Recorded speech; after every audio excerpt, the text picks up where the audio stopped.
oggi mi ha telefonato il prefetto Michele Di Bari, che è il capo del Dipartimento del Ministero degli Interni che si occupa dell'immigrazione, sostanzialmente lui che decide un po' tutto dal punto di vista pratico, se non certo la direttiva politica, ma dal punto di vista della gestione pratica è lui, e mi ha annunciato che verrà posta una nave nei paraggi di Porto Empedocle per la quarantena dei migranti, in modo che nessun migrante possa scendere nel nostro porto se prima non abbia effettuato il periodo di tranquilli relativamente al suo stato di salute,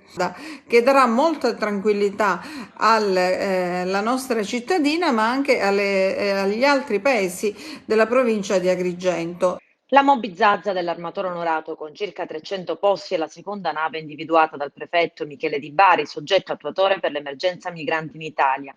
che ospiterà per il periodo della quarantena i clandestini arrivati sulle nostre coste. È la seconda nave individuata in Sicilia per consentire la quarantena dei migranti, dopo la nave traghetto Raffaele Rubattino della Tirrena, errata nel Golfo di Palermo.